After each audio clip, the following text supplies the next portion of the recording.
بسم اللہ الرحمن الرحیم اللہم صلی اللہ محمد وآل محمد۔ السلام علیکم۔ حضرت نوح علیہ السلام کشتی کی تیاری کا حکم۔ یہ ظاہر ہے کہ نوح علیہ السلام کو اس قوم سے شکایت تھی جو اس وقت موجود بسکر پیکار تھیں، اور ان لوگوں سے فی الحال شکایت نہ تھی جو پیدا نہ ہوئے تھے۔ اس لیے انہوں نے درخواست کی کہ اب سے عورتوں کو حکیم کر دیا جائے تاکہ مصیبتوں میں بچے مبتلا نہ ہوں۔ لہٰذا خداوند عالم نے عورتوں کو حکیم کر دیا، ان کا بچہ جننا بند ہو گیا۔ اس کے بعد خالق عالم نے نوح علیہ السلام کو حکم دیا کہ تم خرمے کے درخت نصب کرو، یعنی بیج زمین میں بو دو۔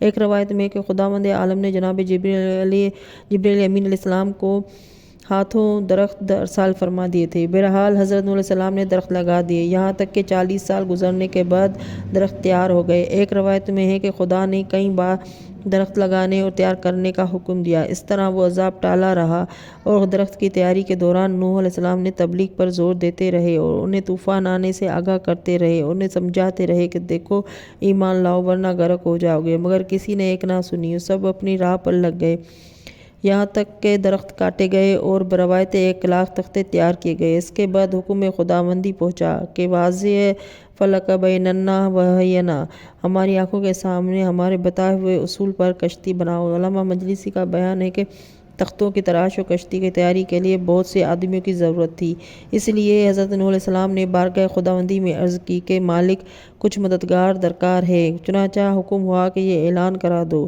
جو کشتی بنانے میں مدد کرے گا، اس کے لیے لکڑی کے برادے سے چاندی اور سونے کے زرات بن جائیں گے۔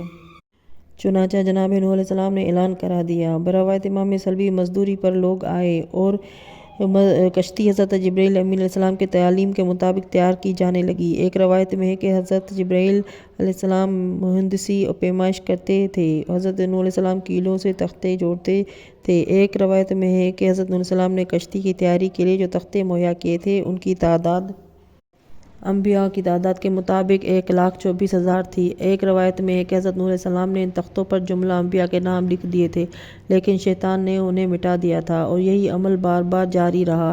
بالآخر حضرت نوح علیہ السلام نے جبرائیل علیہ السلام سے واقعہ بتایا تو انہوں نے فرمایا کہ سب سے پہلے خدا کا نام لکھو، اور سب سے آخر میں محمد مصطفیٰ صلی اللہ علیہ وآلہ وسلم کا نام تحریر کر دو، تاکہ شیطان کا جادو نہ چل سکے اور وہ قابو نہ پا سکے۔ چنانچہ حضرت نوح علیہ السلام نے ایسا ہی کیا، اور شیطان بے قابو ہو کر نام مٹانے پر مجبور رہا۔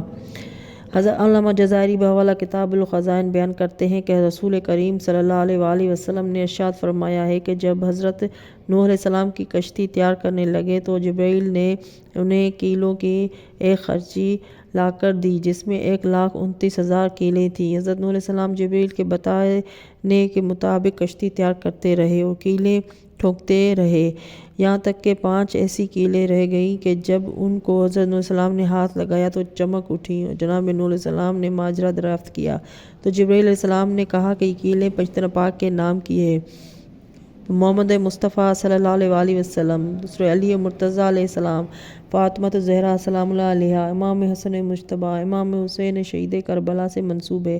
اے نوح، پہلی کیل کو کشتی کے داہنی طرف دو، دوسری کیل کو کشتی کی دائیں جانب کی طرف آگے کی جانب، تیسری کیل کو داہنی طرف پہلی کیل کے قریب، اور چوتھی کیل کو بائیں طرف دوسری کیل کے قریب، اور 5ویں کیل کو اس کے قریب ٹھونک دو۔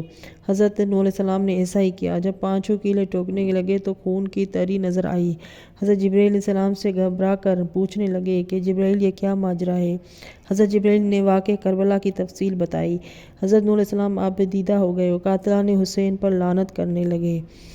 حضرت نوح علیہ السلام کی کشتی کی تیاری کے سلسلے میں یہ بھی قابل تذکرہ ہے کہ اس کشتی میں پنجتن پاک کے عصمہ مبارک کی تختی بحکم خدا نصب کی گئی تھی، جو اب اس عہد کے تحقیق تجسس میں برآمد کی جا چکی ہے، جس کی تفصیل کتاب الاحیاء مطبوعہ پاکستان سے معلوم ہو سکتی ہے۔